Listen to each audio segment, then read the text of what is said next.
Bendiciones a todos, bienvenidos, bienvenida hermana Betty, hermana Jacqueline. Sabemos que no está en pantalla, pero sabemos que está conectada.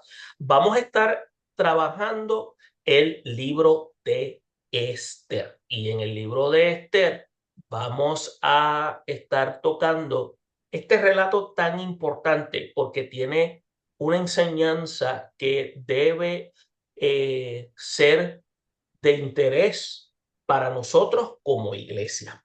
Y vamos a hacer la lectura natural, pero también vamos a hacer observación de la lectura, como hemos hecho en otros pasajes que hemos trabajado. Vamos a hacer un relato del documento y vamos a formular una serie de preguntas. Eh, Vamos después a concluir como una aplicación, cómo este documento aplica para nosotros como creyentes.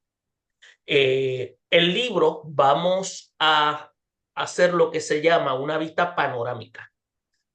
Por lo regular, cuando trabajamos un libro histórico, tenemos la tendencia a dar una ojeada bien superficial.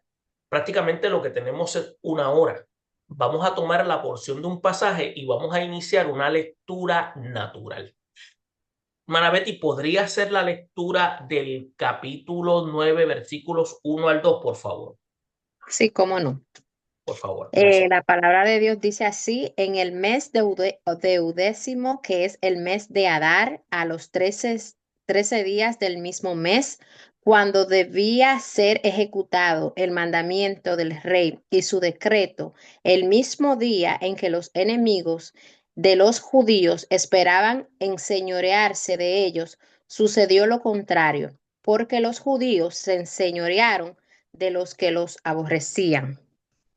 Los judíos se reunieron en sus ciudades en todas las provincias del rey Asuero para descargar su mano sobre los que habían procurado su mal, y nadie lo pudo resistir, porque el temor de ellos había caído sobre todos los pueblos. Bien, gracias por la lectura.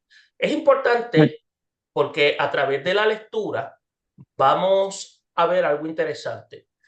Esto prácticamente es una porción, porque es lo que podríamos decir lo que culmina en lo del relato de este documento. Ahora, hay una serie de aspectos importantes que tenemos que tomar en consideración cuando leemos el libro de Esther. Luego voy a presentar otros aspectos de la plantilla. Permítame encerrar aquí, nos vamos a conectar y tenemos que tomar en consideración lo siguiente. ¿Por qué?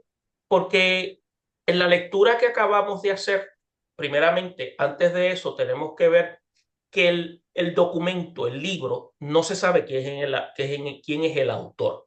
Lo importante es que algunos piensan que pudo haber sido Esdras o Mardoqueo. Ahora, se cree que el documento se escribe entre el año 486 o 475 antes de Cristo. Es escrito para la comunidad judía y se escribe en la ciudad de Jerusalén. Ahora, usted va a notar que cuando usted analiza lo que se llama el trasfondo histórico, este libro de Esther aparece unos años, eh, digamos 40 años después de la reconstrucción del templo y unos 30 años antes de la reconstrucción del muro. Ahora, ¿qué significa? El libro no es una simple historia para enseñar o una moraleja. Se trata de lo que se llama un evento histórico que es trascendental para la historia del pueblo de Israel, porque se está hablando del rescate de la nación hebrea que iba a ser aniquilada en los días que siguieron el cautiverio babilónico. Por eso es que es importante que hagamos un análisis de todo el documento. Por eso es que vamos a tener la Biblia y vamos a hacer un resumido de cada capítulo para que podamos entender qué es lo que usted leyó, hermana Betty. porque la lectura ahora mismo no tiene ningún elemento de relevancia si no entendemos lo que pasaron en los capítulos anteriores. Ujú. Entonces, ¿qué sucede? Si la nación hubiese sido borrada de la faz de la tierra unos 500 años antes, pues miren, la venida de Cristo al mundo no pudiera haberse efectuado y los planes de Dios con la humanidad se hubiesen visto tronchados. Ahora, tenemos que entender entonces que la nación hebrea no iba entonces a traer el Mesías y sin el Mesías el mundo estaba perdido. Y tenemos que ver que aunque ella misma no lo había sabido, esta historia desempeñó un papel fundamental a través de este evento. Por eso es que el documento registra una de las liberaciones de los judíos que ellos experimentaron en su historia, en los cuales usted va a ver, si esté dada a ver documentos de historia, todavía, tanto jóvenes como adultos leen este libro. Por eso es que usted va a escuchar que todavía celebran lo que se llaman las fiestas del Purín en memorias a esta liberación. Ahora, y este documento para la comunidad judía es considerado lo que se llama una joya literaria y ofrece lo que se llama, lo que podríamos decir, un ejemplo de la providencia de Dios porque predice lo que va a ocurrir y cuida de lo que Dios ha prometido, que es a su pueblo. Ahora, usted va a ver que es una narrativa y es una narrativa de carácter histórica. Ahora, ¿cuál es la idea principal del libro? El libro de Esther es uno de los únicos libros titulados que tiene nombre de mujer, como el libro de Ruth. Y el libro es poco usual, ya que es de la versión original no aparece en ningún nombre. Usted no va a encontrar el nombre de Dios. En ningún momento aparece el nombre de Dios. Y esto origina que los llamados padres de la iglesia cuestionaran incluso que este documento estuviera en el canon del Antiguo Testamento. Pero la presencia de Dios era bien clara a lo largo de la historia de este documento. Por eso es que surge una pregunta. ¿Cuál es la razón o cuál fue la razón por la cual se escribió el libro? Se escribe el libro para demostrar la soberanía de Dios y su cuidado amoroso hacia el pueblo de Israel. Por eso es que usted va a notar, si usted da a leer el libro y los que nos escuchan, algo interesante. Usted va a encontrar palabras claves como banquete, va a escuchar palabras como judío, palabras como pueblo, palabras como su o mi pueblo o como parentela. Entonces también hay lo que se conoce como una especie de cobertura histórica. La mayor parte de la historia tiene un lugar en un año durante el reinado del rey Asuero, que aproximadamente es del 486 y 65 antes de Cristo, es una generación antes de los eventos registrados entre Esdras y Nehemías. Entonces, usted va a ver que el libro lo que va a hacer énfasis, escuche bien, es del cuidado providencial de Dios para con la nación de Israel en un contexto de matanza y saqueo contra ellos y el recuerdo judío de su supervivencia mediante las fiestas del Purim que se celebran actualmente. Entonces usted va a notar que hay unas características particulares y es que el libro de Esther es uno de los últimos libros titulados con, como yo había dicho anteriormente, con su nombre como el mismo libro de Ruth, y es un libro que es poco usual ya que en la versión original no aparece ningún nombre o título o pronombre para Dios. En la lectura que usted acaba de hacer, en el versículo 1 y 2, lo que se describe es un momento crucial en la narrativa del libro, donde los judíos estaban enfrentando una amenaza de exterminio impulsada por el decreto de un hombre llamado Amán. que reciben la oportunidad de defenderse, entiéndase los judíos, gracias a un edicto contrario emitido por el rey Asuero a instancias de la reina Esther y Mardoqueo. Ahora, ¿qué aspectos se ven dentro de esos dos versículos que usted acaba de leer? En el versículo 1 y 2 se ven al menos 4 aspectos: la providencia de Dios, la justicia divina, la unidad y la fortaleza comunitaria, y lo que se llama el pur o el purín como recordatorio de liberación. Eso lo vamos a señalar más adelante y le voy a pedir que me lo acuerden porque hay algo importante. Vamos a hablar del documento. El libro de Esther es bien emocionante, pero usted tiene que ver, como habíamos señalado, se desarrolla más de 100 años después del exilio babilónico del pueblo de Israel. Regresan a Jerusalén y, si usted se da cuenta, el grupo regresa, pero hay que ver que en ese proceso Esdras y Nehemías ayudaron, pero mucha gente no regresaron a Jerusalén. Un grupo se queda. Así que el libro de Esther se trata sobre una comunidad judía que se quedó en Susa, que era la ciudad del antiguo imperio persa. Entonces, usted va a ver que los personajes principales en esta historia son dos judíos, Mardoqueo y su sobrina Esther. ¿Estamos claros? Entonces, tenemos a un rey persa quien está borracho, que está en la historia, y tenemos a un oficial persa que se llama Amán, que es un villano. Entonces, usted va a ver que hay algo bien curioso en este documento, y es que Dios no es mencionado en ningún momento. Ahora, siempre nos preguntamos, pero la Biblia no se trata de Dios. Ahora, hay varios personajes ahí, pero el personaje principal no es Mardoqueo ni Esther. El personaje principal ahí es Dios, aunque su nombre no aparezca. Ahora, es una técnica bien brillante que utiliza el autor del documento y pone a Dios como anónimo. Y es una invitación para que nosotros leamos esta historia buscando cómo es que Dios opera. Y hay una serie de señales por todas partes del documento. Por eso es que usted va a ver que la historia está llena como diríamos por ahí, de coincidencias, entre comillas. Y coincidencias muy extrañas y giros bien irónicos.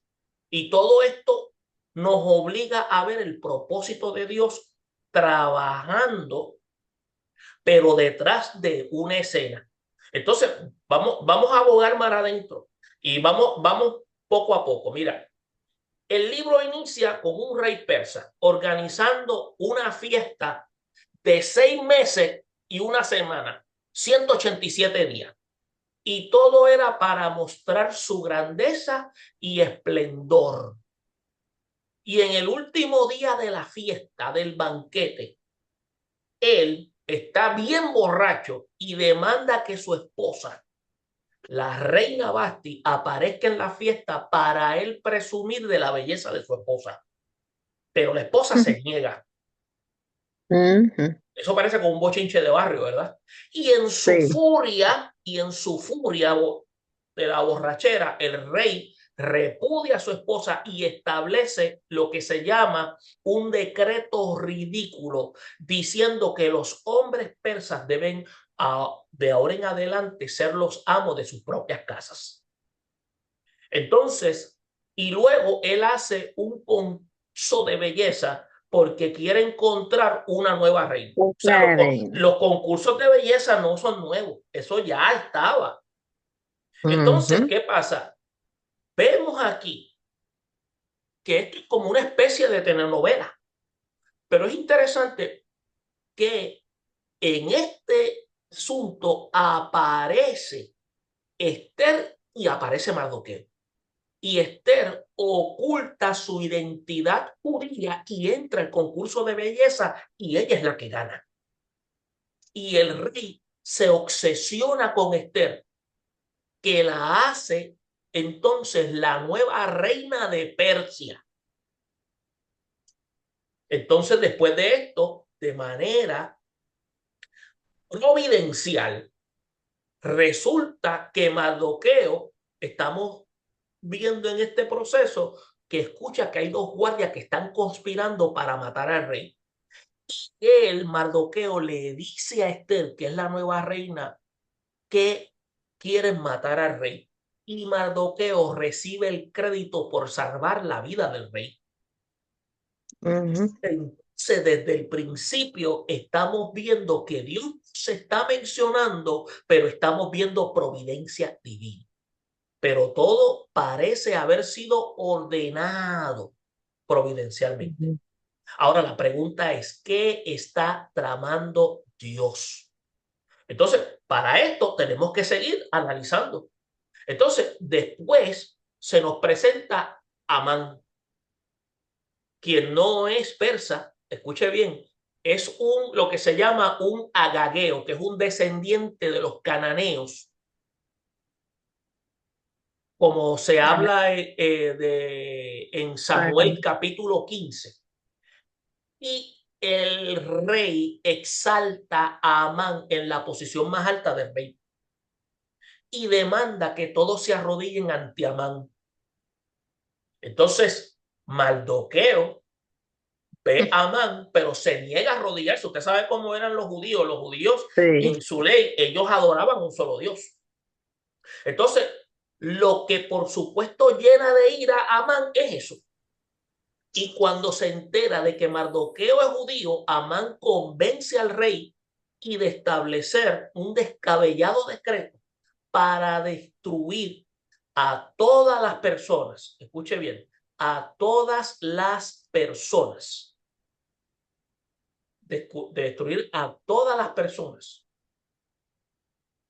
judías. Y estamos viendo aquí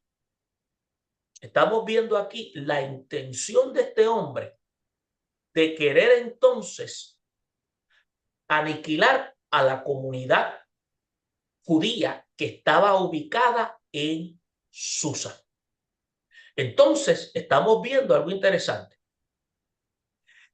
El decreto que se establece, estamos diciendo de ese decreto descabellado para destruir a todas las personas judías, era para decidir lo que se llamaba la fecha de la aniquilación de los judíos.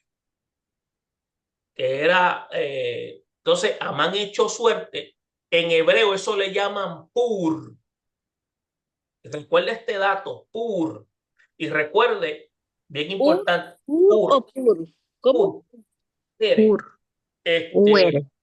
Este, por eso es que después más adelante vamos a decir qué es lo que es. Entonces, es interesante porque después del 13 de Adar, Adar es, acuérdense que en el calendario judío tiene el mes de Adar. El mes de Adar es entre el mes de febrero a marzo, si no me equivoco.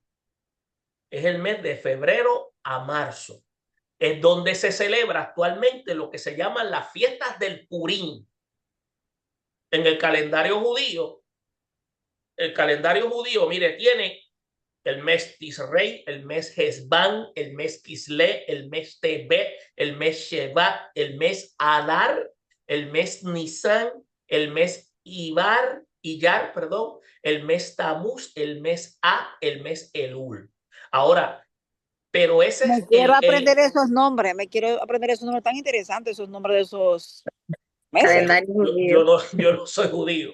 Ahora, escuche bien, ese es el calendario actual de ellos, pero el orden bíblico lo estableció Dios en el Éxodo 12:2, pero en el orden bíblico, en la Torá, el orden no es ese que yo le acabo de dar.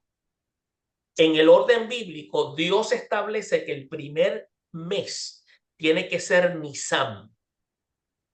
Y es considerado el primer mes del año porque es el mes de la salida del pueblo hebreo de Egipto. Por eso es que se celebra Nisan y ahí es que se celebra el Pesá, lo que es la Pascua. Después está Iyar, después está Sivan, después está Tamuz, después está A, después está Elul, después está Tisrei, después está Shesban, después está Kilet, después está Tevet, etcétera. Cada uno tiene un significado. Eso se va a discutir más adelante. Yo voy a estar dando una conferencia de las fiestas judías el 5 de abril en la iglesia Ministerio Sanador. Están invitados de 9 a 11 de la mañana. Ahora bien, ¿por qué les hago mención de todo esto? Porque ya se había echado suerte. Entonces, la intención de todo esto era eliminar a todos los judíos.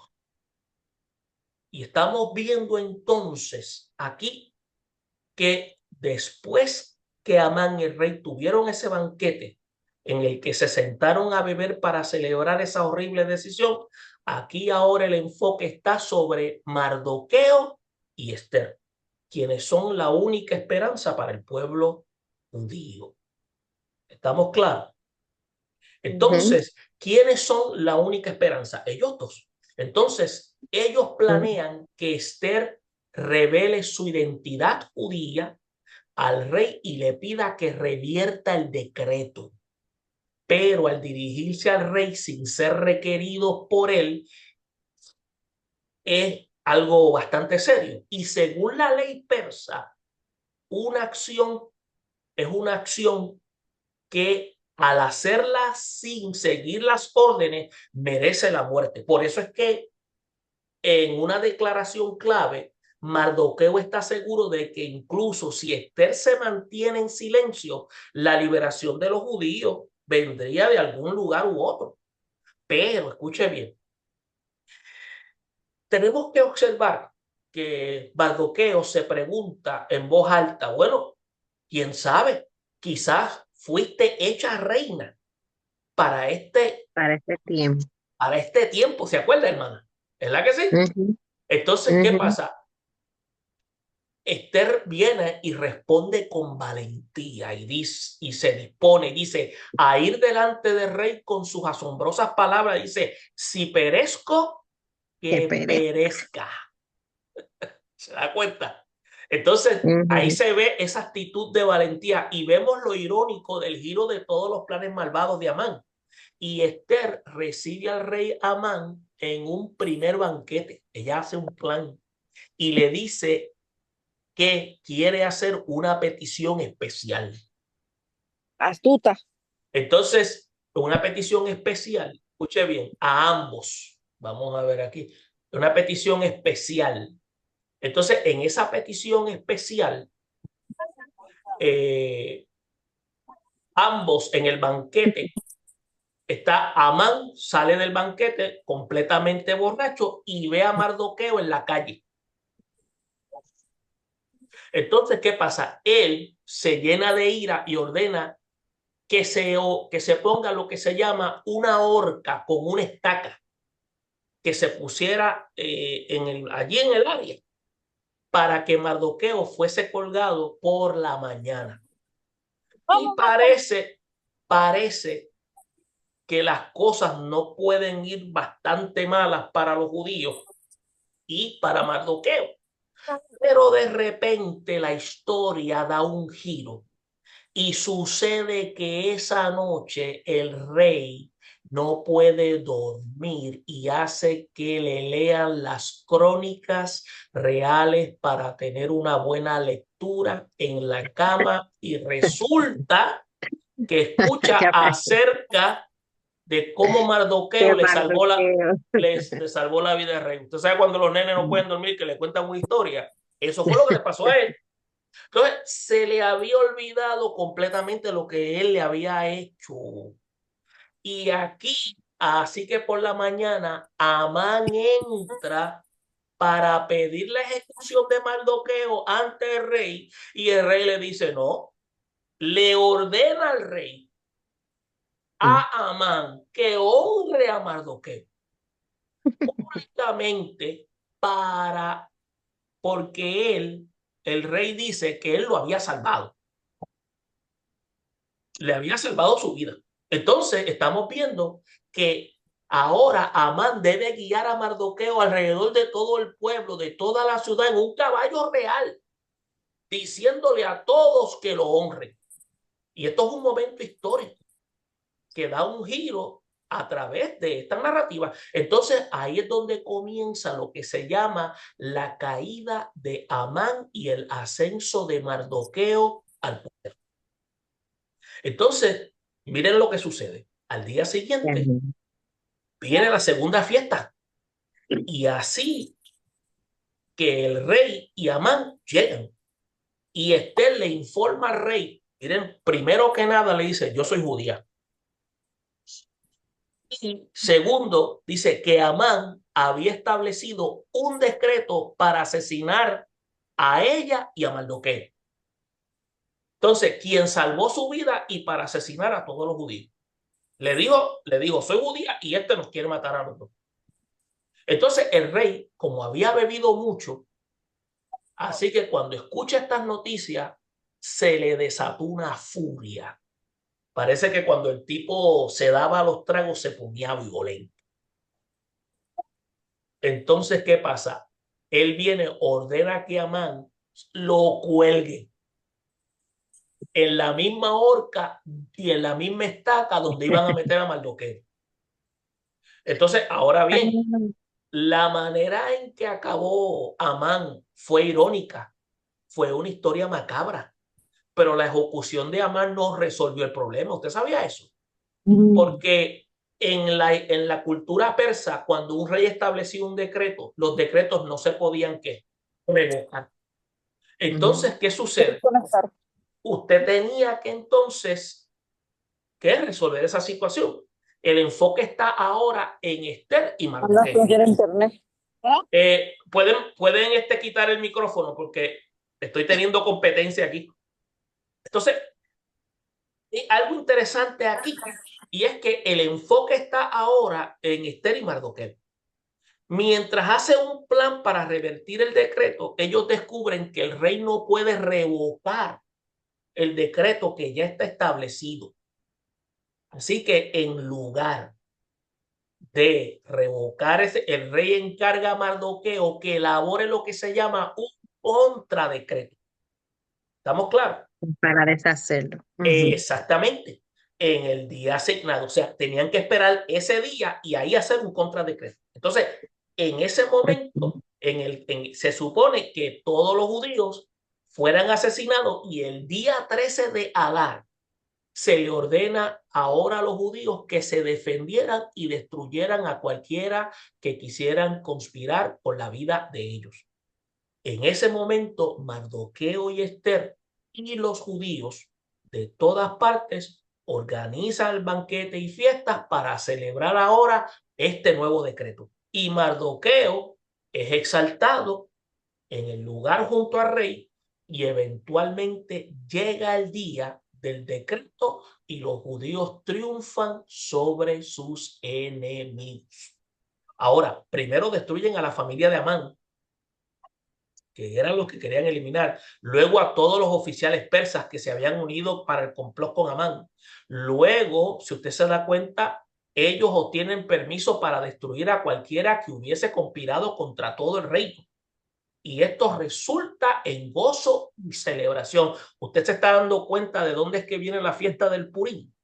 Entonces, conforme a los judíos que son rescatados de la aniquilación, estamos viendo ahí la providencia divina. Entonces, la historia cuenta cómo Esther y Mardoqueo establecieron por decreto esta fiesta anual de 2 días que se conoce como el Purim. Entonces, para conmemorar su liberación de la destrucción. Ahora, recuerdan la palabra Purim, ¿verdad? El libro de Esther concluye con un breve, lo que se llama epílogo, en el que Mardoqueo es exaltado como segundo al mando en el reino, indica acerca de la grandeza, del esplendor y del esplendor real, ¿no? Conforme a los judíos que florecen en el exilio. Entonces, tenemos que ver cómo toda esta historia del libro de Esther fue diseñada y estaba lleno de giros irónicos, y ahora podemos ver que la historia es completa y está estructurada como para mostrarnos con los detalles cómo Dios transforma la vida a través de personas que aún en medio de una crisis Dios lleva a cabo sus propósitos para que su plan se cumpla. En otras palabras, Esther y Mardoqueo salvan primero al rey, pero ahora al final salvan a todos los judíos y luego tienen la exaltación. Vemos los edictos y el banquete de Amán, que son los que se llaman los revertidos a la exaltación. Vemos los edictos y el banquete de Mardoqueo, y estamos viendo que en el centro tenemos las escenas en las que Esther y Mardoqueo hacen sus planes, y luego los dos banquetes de Esther actúan como el marco alrededor en la cual el giro más grande de la historia es la humillación de Amán y la exaltación de Mardoqueo.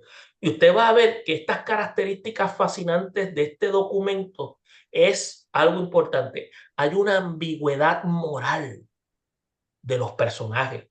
Le voy a explicar. Miren, en la historia hay mucha bebida, hay ira, hay sexo, hay asesinatos, de los cuales Mardoqueo y Esther son parte, sin mencionar la violación de muchos mandamientos en la Torá, como casarse con gentiles y comer alimentos impuros. Pero escuche bien, la historia no está colocando a Mardoqueo y a Esther como ejemplos morales, como si aprobara todo su comportamiento. Son colocados como modelo de confianza y esperanza cuando las cosas van muy mal. Eso es lo que muchos de nosotros no observamos del libro. No es que Dios está avalando la conducta de ellos. Y es lo que tenemos que observar. Por eso es que el libro regresa a una pregunta. ¿Por qué no se menciona a Dios?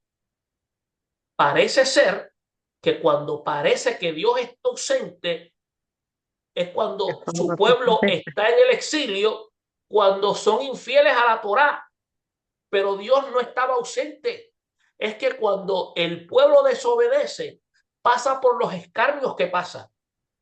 La pregunta es, ¿significa esto que Dios ha terminado con Israel? La respuesta, y surge otra pregunta más, ¿ha Dios abandonado sus promesas? La respuesta es que no.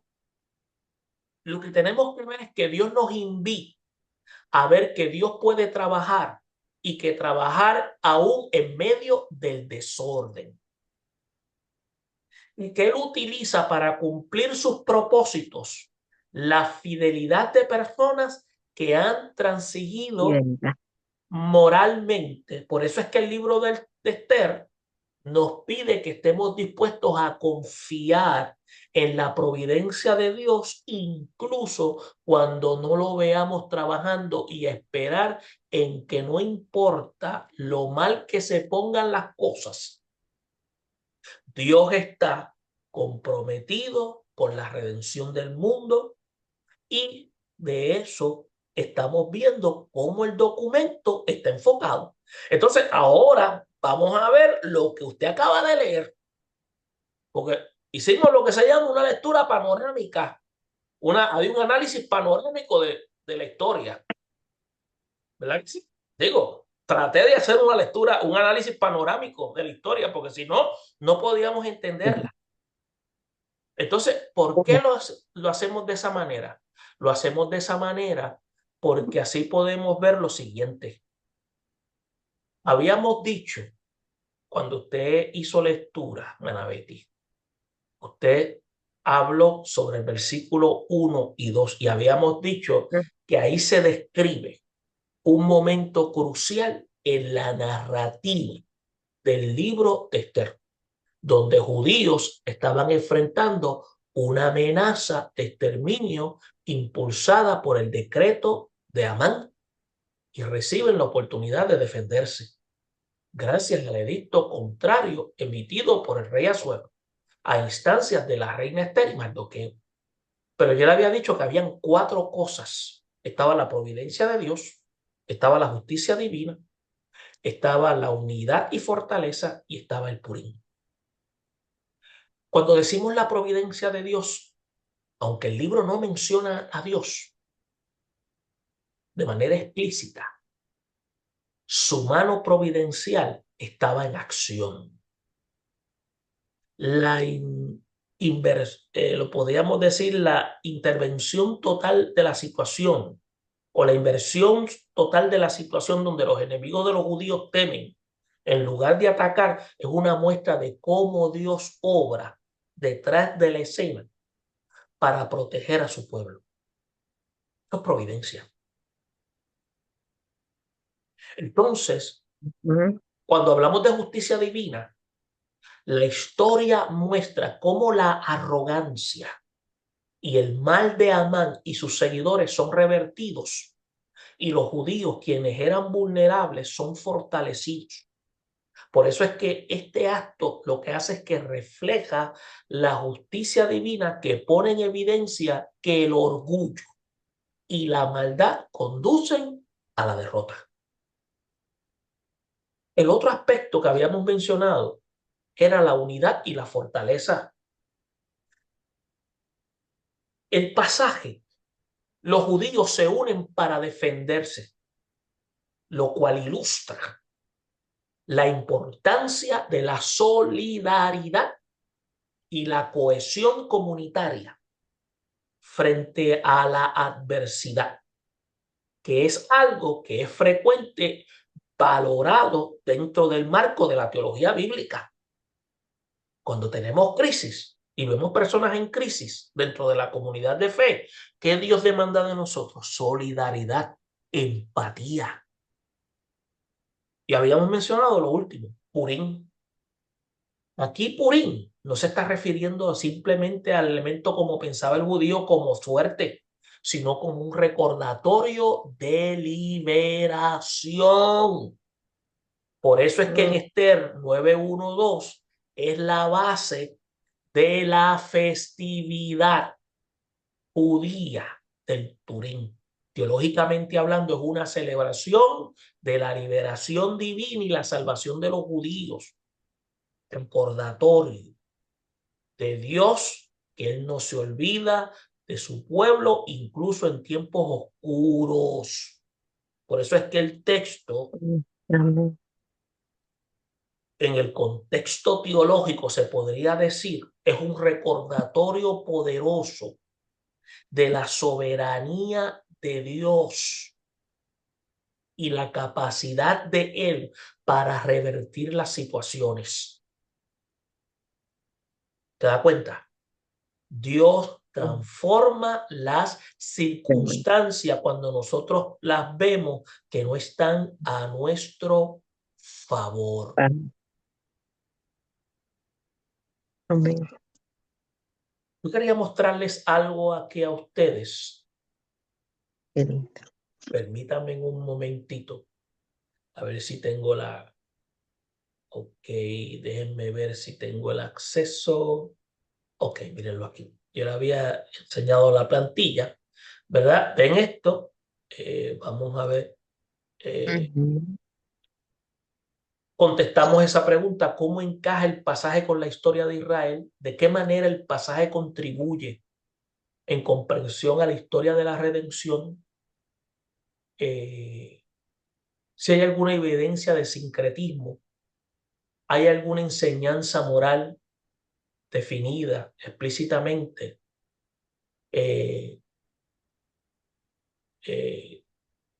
si hay simplemente se describe un evento histórico, se establece un precedente histórico al ordenar un modelo normativo que se debe seguir estrictamente, se establece un patrón repetible, o qué enseñanza el pasaje sobre el carácter de Dios.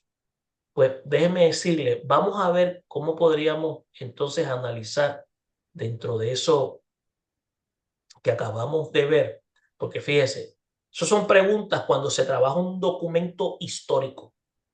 Digo, hay varias preguntas, pero esas son preguntas que se consideran de carácter básico y a veces no las analizamos porque pues nosotros simplemente lo que analizamos es el aspecto, lo que llamamos histórico, ¿no? Pero tenemos que darnos cuenta que aunque hay en la historia no hay doctrina, pero hay intervención divina en la cual vamos a ver cómo Dios interviene. Por eso es importante que nos demos cuenta que hay un propósito tras el elemento de la historia. Habíamos preguntado por qué no se menciona a Dios. El mensaje parece ser que cuando ¿qué? Parece que Dios está ausente cuando su pueblo está en el exilio, cuando son infieles a la Torá. Eso es lo que parece, pero Dios nunca se aleja. Mire, hermano, Dios Dios nunca es se fiel. aleja. Los que se alejan somos nosotros. Dios es fiel. Él es fiel. Esa es la respuesta. Ahora, ¿eso significa que Dios ha terminado con Israel? La respuesta es que no. Eso lo habíamos contestado anteriormente. Habíamos hecho la pregunta en cuanto si había ambigüedad, en cuanto a si había ambigüedad, porque Dios le había dicho al pueblo que no se mezclaran con, Con otra raza. con Con gentiles, porque estaba hablando de lo que es pureza. Todos estos elementos se ven manifiestos y déjenme volverme a conectar porque quería enseñarle otro aspecto. Y porque quería, estos son, por ejemplo, hay evidencia de sincretismo, hay sincretismo. Acuérdense, esta gente que se quedaron en ese lugar Susa estaban expuestos a mezclarse, incluso cuando cuando el pueblo de Israel es llevado a cautiverio, entiéndase Judá, una de las cosas que ellos absorbieron fue el idioma. Ya dejaron de hablar el paleohebreo y comenzaron a hablar el arameo. Y poco a poco fueron absorbiendo otros tipos de costumbres. También tenemos que ver que este evento histórico, aunque Dios no se menciona, tenemos que observar lo siguiente. Dios estaba presente a pesar de la infidelidad que se podía estar viviendo en términos de relación con Dios.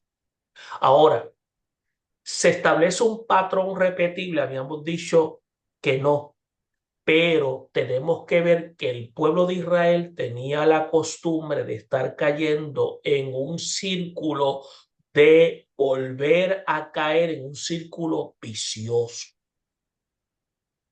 de conectarse con Dios, volverse a desconectar. Por eso es que ellos constantemente cambiaban de imperio. Miren, primero fueron en los reinos del norte, las tribus del norte, las 10 tribus cayeron bajo los asirios. Ellos cuando dice que se desaparecieron las 10 tribus, desaparecieron no es que se desaparecieron como nosotros entendemos, es que se mezclaron. Es que se mezclaron y al mezclarse aparentemente pierden su identidad de pureza. Entonces la tribu de Benjamín y la tribu de Judá se quedan en el sur y estas las toman los babilonios. Entonces, cuando eso sucede, usted sabe qué etapa empieza en la historia, la etapa de los gentiles hasta este tiempo actual. La etapa de los gentiles va a concluir cuando Cristo venga literalmente. Entonces es importante que entendamos ese aspecto. ¿Qué enseña el pasaje sobre el carácter de Dios? Hemos hablado que aunque Dios no es mencionado, Dios a través de manera providencial está presente, inmanente, siempre está al tanto. Acuérdese que Dios ya había dado una promesa. Y aunque el pueblo, las promesas estaban, en este caso, habían unas promesas hasta mosaicas que estaban condicionadas, pero habían unas promesas también de carácter mesiánico que Dios iba a cumplirlas, aunque el pueblo no mantuviera fidelidad, porque Dios no es incumplidor de promesas. Es importante que tengamos esto claro. Otro aspecto que yo quería enseñarles era lo siguiente. Déjame ver si lo puedo pasar aquí. A ver si puedo pasar la página. Ya dimos esto. Pregunta. Miren la trayectoria aquí. En el capítulo 1 y 2, usted va a ver la grandeza del rey persa. En los capítulos 3, ven a Amán exaltado. Ven el decreto de Amán para matar a los judíos. En el capítulo 4, ven a Esther y Mardoqueo que planean revertir el decreto, que habíamos hablado de eso. En el capítulo 5, el primer banquete de Esther. En el capítulo 6 es donde la historia da un giro y es donde Amán es mandado para que lleve alrededor del pueblo para que Mardoqueo sea exaltado. Capítulo 7, el segundo banquete de Esther, donde le deja saber al rey que Amán quería matarlo a ella y a Mardoqueo.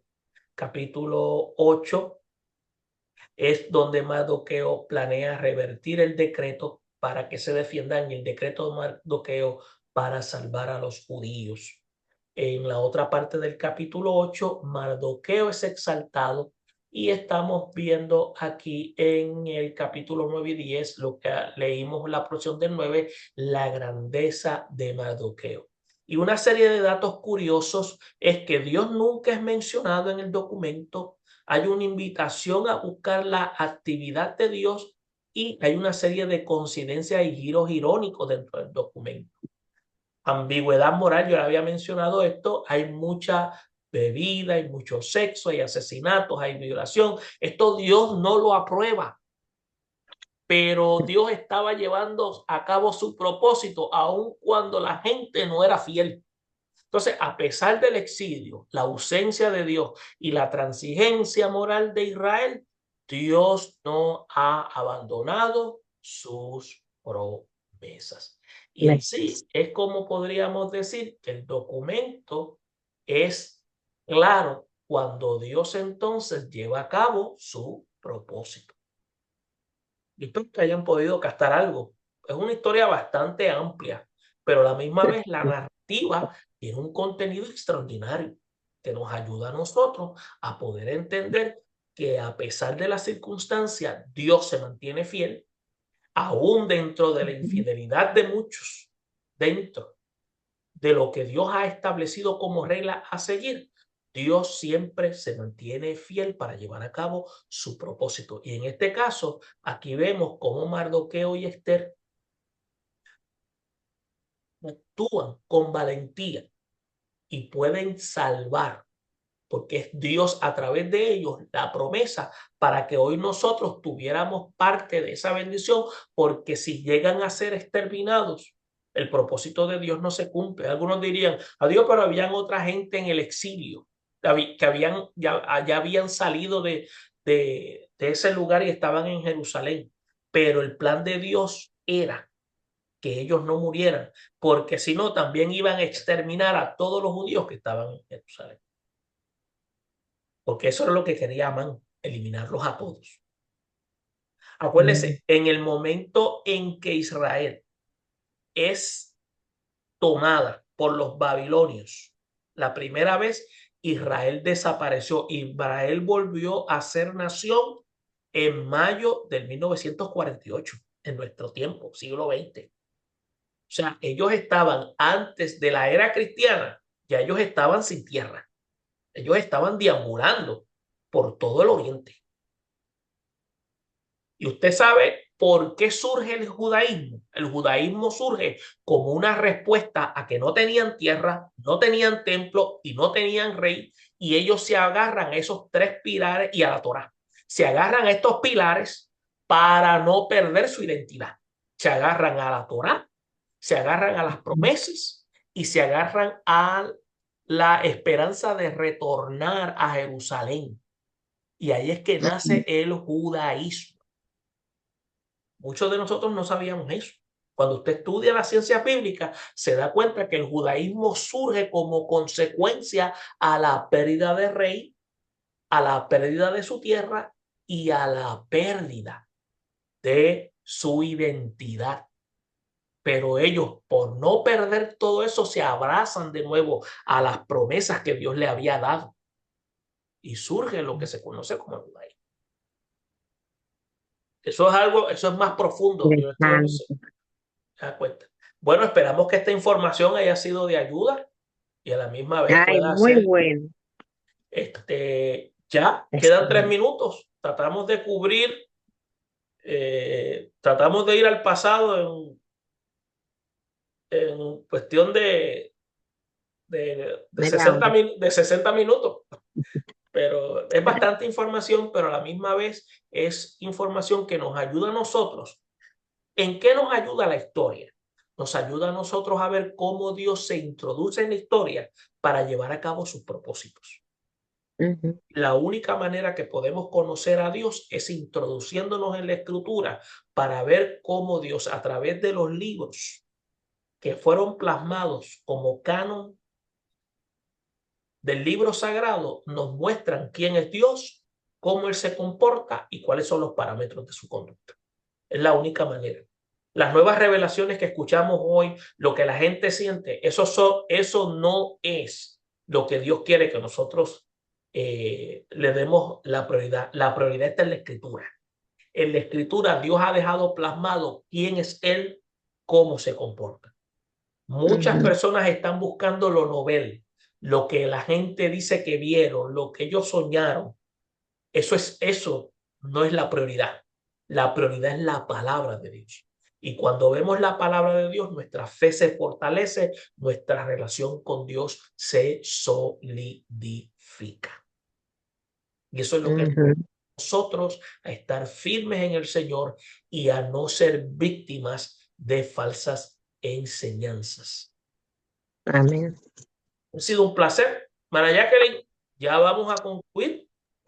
No, yo estoy aquí esperando. Le escribí que repitiera esos 4 puntos fundamentales que usted ya lo dijo 2 veces, pero me parece que fueron de las cosas que a mí me impactó, que sobre todo de todo el estudio que hizo del libro de Esther, esas 4 características principales, que es lo que Oh, envuelve o resumen. sí, Repetirlo de sí, nuevo.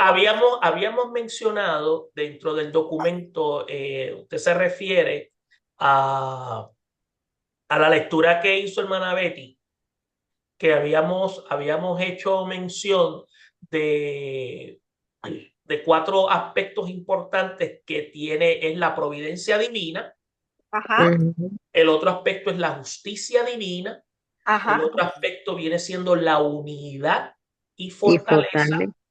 ajá. y el otro aspecto viene siendo lo que se El conoce como Purim. el Purín, que es el recordatorio de liberación. Ahora, para volver y ahí cerramos, ¿no? Vamos a Sí, retomar. Cuando se habla de la providencia de Dios, especialmente en el libro de Esther, se está queriendo mencionar que aunque en el documento el nombre de Dios no aparece, exacto. Está en acción. estamos viendo la acción de Dios manifiesta en Ujú, acción, para la ujú. redundancia. Entonces, estamos observando cómo Dios está interviniendo a través de estos 2 personajes, Esther y Y Mardoqueo. Mardoqueo, exacto. Sí. Entonces, ajá, dígame. No, que eso era, que me Sí. pareció que esos 4 puntos eran como ese resumen bien poderoso de este estudio del libro de Esther. Y esa parte que usted dice que la vez pasada, en el estudio anterior, también trajo a colación esa palabra de que la ausencia aparente de Dios no era eso, sino más bien, eso como tú le explico, de cómo descubrir su presencia, aunque no lo mencione dentro del contexto histórico de Sí, esta tenemos que historia. ver, Dios es inmanente, o sea, Dios siempre está cercano, aunque nosotros Ujú. no, como decimos nosotros, no lo sintamos. O sea, Ajá, Dios está, mire, Dios está por obligación de su omnipresencia en todas partes. Dios está hasta en el infierno por obligación de su omnipresencia. Ahora, no es que Él está, sino cómo Él está. Esa es la diferencia. Entonces, lo importante de todo esto es que estamos tratando con un Dios que habló, dejó promesas y Él es cumplidor de sus promesas. Y estamos viendo la infidelidad de un pueblo y un pueblo que se queda con grupo de infieles que vienen siendo este grupo de medo-persas y se queda un grupo rezagado, pero ese grupo rezagado tiene un conocimiento de la Torá, pero viven mezclados.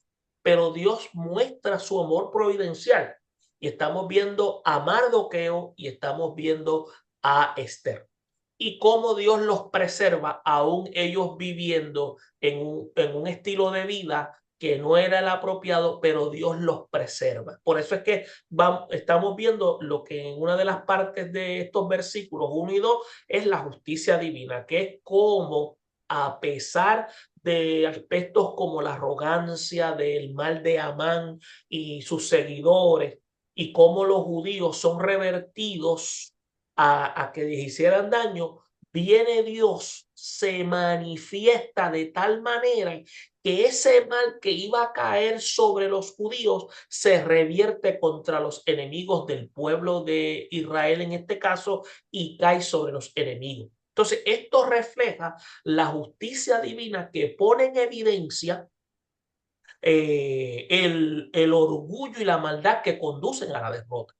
El otro aspecto que vendría siendo el tercero es la unidad y la fortaleza, que tendríamos que añadir fortaleza comunitaria, que vendría siendo cuando los judíos se unen, se solidarizan y establecen una cohesión comunitaria frente a momentos adversos en la cual se puede ver donde trabajan conjunto porque reconocen que en la unión está la fuerza, pero es porque Dios le da la fuerza. Amén. Entonces, Bueno, la parte final, para darte la parte a ti ahora, en la parte del 13 de Adar, que hicieron el Pur, que es donde viene el Purín, que es donde echaron suerte, no es para los persas era suerte, pero para Dios no es elemento de suerte. Para Dios era su voluntad. Entonces estamos viendo que Dios entonces viene y interviene. Por eso es que el elemento Urim se convierte para el pueblo en un recordatorio permanente como un día de liberación y se convierte en una fiesta donde ellos siempre van a recordar el día que Dios nos liberó del exterminio. amén. ¿Te das Amén. cuenta? Sí, Bueno, bueno, dice, ¿cómo? Hoy en día, el libro de Esther es un documento literario que tanto jóvenes como adultos lo leen porque ellos recuerdan cómo Dios los libra a ellos del exterminio. Sí. Bien, en la Segunda Guerra Mundial, a ellos trataron de exterminarlos y no pudieron. A ellos han tratado de eliminarlos y no han podido. Y te voy a decir una cosa, el pueblo de Israel es un pueblo que da, como dicen en Puerto Rico, da un faterna, pero con toda y la desobediencia estamos viendo la fidelidad de Dios, porque estamos viendo a un Dios moral, porque cuando Dios es fiel, aunque nosotros seamos infieles, Él permanece fiel. Eso no significa que yo voy a vivir en infidelidad. Implica de que Él me está indicando que mientras yo viva en una vida contraria a lo que él ha establecido como estatuto, yo voy a estar pasando vicisitudes. Y Dios va a permitir que pase vicisitudes. Y hasta que yo no coja cabeza, no voy a tener vida abundante en él. Y no quiere decir que no tenga problemas, pero puedo tener vida llevadera y vida abundante y vida rica si aprendo a tener obediencia. Pero esta historia nos ayuda a nosotros a aprender a reconocer la providencia de Dios de una manera en la cual no vemos a Dios como lo esperamos, porque Dios tiene multiformes en obrar. Sí. Bueno, Ya. hemos llegado al final de las clases del día de hoy. Ciertamente que cada historia, cada estudio que vamos haciendo, este es el cuarto estudio que estamos haciendo sin desperdicio. Agradecemos a Betty, a Carmen, que se han conectado. Yo les pido que pasemos la voz, que nos comprometamos a invitar a varias personas para que también vengan a ese estudio, que es de 1 hora, de 6 a 7 de la noche. Hoy nos hemos pasado 7 minuticos porque comenzamos realmente a las 7:07. Así que tenemos 1 hora exactamente haciendo este estudio bíblico que el profesor Junior Pérez Cruz, con mucho gusto, con mucho amor, se prepara para compartir con nosotros. Así que nos toca a nosotras ser portavoz, ser, así como Jesús nos envía de dos en dos a llevar la buena nueva, que invitemos a otras personas para que sean bendecidas de ese estudio bíblico que el profesor Junior Pérez Cruz realiza cada 2 semanas. Les recuerdo, segundo y cuarto martes de cada mes de 6 a 7 de la noche. Tenemos una cita aquí para estudiar la palabra del Señor con el profesor Junior Pérez Cruz. Estaremos mandando entonces a ustedes el audio en el podcast. Si quiere luego escucharlo de nuevo y compartírselo a otras personas, se lo estaremos enviando en la semana. Muchísimas gracias. Mándamelo para dárselo a la mami. Bendiciones Sí. y nos vemos la próxima, ya para el próximo mes. Ya el próximo mes, ¿cuándo es la Semana Santa? Aclárenme, porque estoy un El poquito... 20 de abril, creo que. Oh, 20, ok, muchas gracias. Bueno, nos vemos la fecha exacta del próximo mes. Nos toca el martes 8 de abril. Tenemos la reunión. Ok, está muy bien, muy bien. Martes 8 de abril es el próximo encuentro. Ok, estaremos Okay. ya para el martes 8 de abril y estaremos tocando otro tema y vamos a tratar de tocar algo relacionado a este periodo de la Semana Santa, si Dios lo permite, para estar ya tocando de acuerdo a la ocasión. Bendiciones a todos y esperamos que esto haya sido de bendición a nuestras vidas. Buenas noches. Amén. Entonces, Muchas cuídense. gracias. Sí. ¿Cómo no? Buenas Buenas noches. noches. Dios les Buenas bendiga. noches. Bye, bye. Bye.